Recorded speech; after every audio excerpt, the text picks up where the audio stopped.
Well, congratulations on the victory. I know, not the way you would have liked to have ended it, of course, but a win is a win. But I guess, how do you feel about your performance overall? It was okay. It was like definitely a step forward. Song's a hell of a fighter, man. I knew that he was going to be super tough. The guy hits really hard, and he defended the takedowns really well. I think that I was starting to figure him out as the fight was going on, so I was really looking forward to a fifth round. I felt good. I felt fresh. I felt like my eyes were still working, and my fifth round was going to be good, but I wanted to know that. So that was kind of a bummer. I also just have like these people that I'm fighting I feel like I have more in common with them than I do most people. So when I see something kind of just like upsetting happen to them, and the fight is over, I have like a lot of compassion for that person. So I know that I would be pretty bummed if I just had that happen to me. So I also, I feel a little bummed for Song, but I'm going home the winner because I cut him. So I'll take it. Yeah, I mean, it's not like it was a headbutt or something like that. Sure. You sliced him open.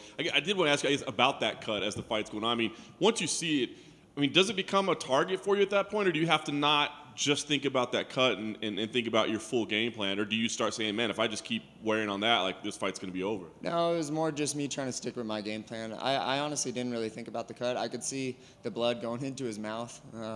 He kind of like, he's kind of a freaky dude. He was kind of like smiling, enjoying it, enjoying getting the blood in his mouth. He's kind of one of those guys. So I noticed that, but outside of that, no, it was just stick to the game plan and make sure that I don't get my ass knocked out by him.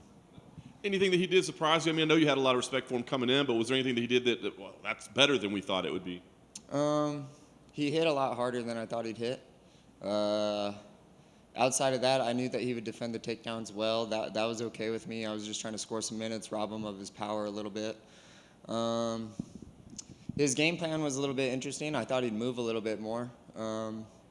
Yeah, it was good. It kind of threw me off a little bit in the beginning of the rounds. He was kind of like letting me hit him, and that's always like a eerie feeling, It's like, oh, why is this guy letting me jab him, But yeah, I think I handled it well. I handled some good adversity in that fight, so I'm proud of myself for that. And like I said, it wasn't perfect by any means, but I think it was a step in the right direction, so I'm cool with it.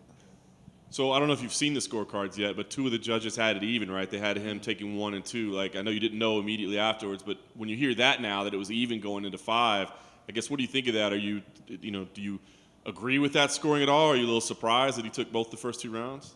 I knew it was close, but I think that I was picking up momentum. But no, I definitely knew it was close. I definitely was going to go into the 5th round and like try to absolutely win that round. Last thing for me, you threw out the names. You know the state of the division, right? You just said the ones that make sense. But are any of the names more preferable over the others, or more just about a date on the calendar and whoever can show up? No, not really. I think as like a martial artist, I try not to have many opinions about anything.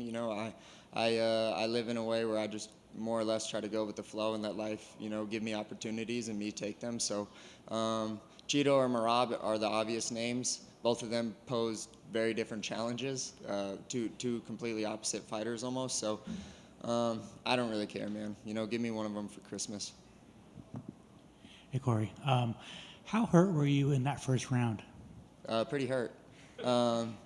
Yeah, he definitely rocked me. It took me a second to get my wits underneath me. I was seeing blurry for, like 30 seconds, and then like kind of throughout the fight, like here and there. But that fight against Jan, where I got dropped for the first time, helped me get through that moment.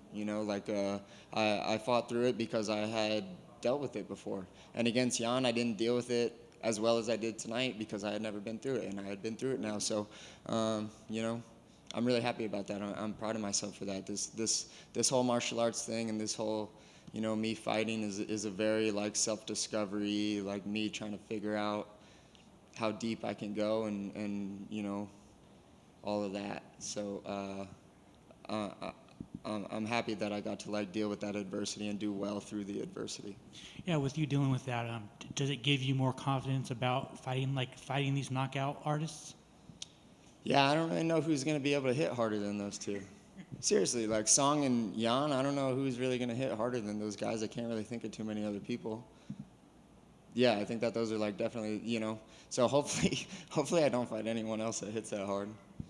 I don't know if you saw Henry Cejudo's tweet, but he said Cory Sandhagen might be the most technically skilled fighter in the UFC bantamweight division, other than myself. Impressive performance. I just wanted your thoughts on that. Cool, thanks, Henry. It's rare that guy says something nice, so thanks, man. Congratulations. Thanks. Just one, how much did the game plan change up knowing that it was Song and what he was bringing to the table? What sort of things did you know you had to pay attention to, and how much of that played out there on the cage? There was like this level of, like I said, like eeriness to Song that I wasn't anticipating. It almost felt like on like a hairpin's trigger he was going to be able to crack me. I had never really got that experience too much before where like even when like he just reacts so hard to things. Like you saw when I went for the legs, he would react super hard. So with that I was like, well, he's reacting super hard to those things, and just finding someone that explosive when they duck like that, like you don't know if it's going to be an overhand or what it's going to be. So I stayed covered, I protected myself, and then I would just try to score something good at the end of the combinations, and I started to really do that well at the end of the fight. And so I was happy about that, but there was just like this eerie feeling to Song that was different. Congrats on the victory. Thank you. Great job, Cory, tonight. Thanks. We saw a lot on display. Was that you putting together everything what you thought leading up to the bout, or just having a target coming forward, for all 25 minutes if you could have? I'm sorry, I don't understand the question. In the sense that you put everything together, like it was just the flying stuff, the uppercuts, your elbows. You just really mixed everything in. We saw like your full arsenal.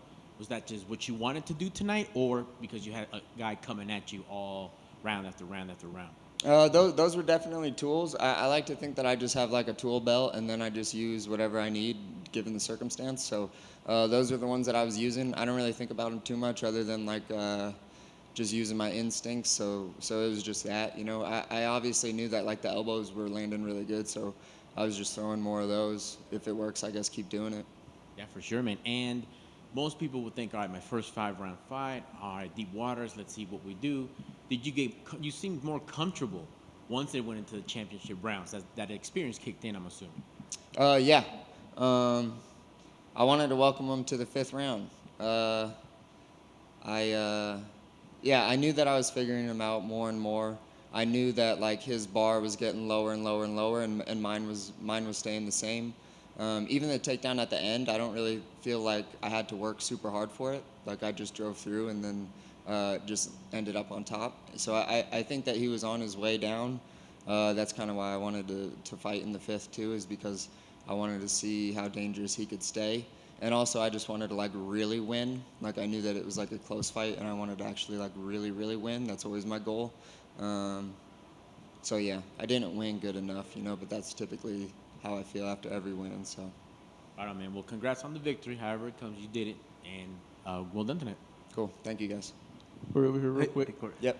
With the elbow strikes that you landed that opened that cut, was that something that you saw maybe you'd be able to take advantage of watching film in your training camp, or was it just something that you saw was there during the fight? It was something just there during the fight. Like I said, he was like letting me hit him. He was keeping like a good guard, and then he was like loading up and trying to like knock me out and chuck on me. So I was just gonna crash when he took his first step in, and I landed a few good ones. I could definitely tell because my elbow hurts, It was just something that I kind of saw. With elbows, it's kind of like you either cut them or you don't, and I was just fortunate enough to cut them. That's all I got for you, man. Thank you. Thanks. Hey Cory, one more question is, I believe Cory and you and Song are all the championship candidates in the future, and you said you want a match on Christmas. If Song is available at that moment, are you looking for a rematch? I TKO'd him, so no. Not really. I kind of want to fight up in the rankings now.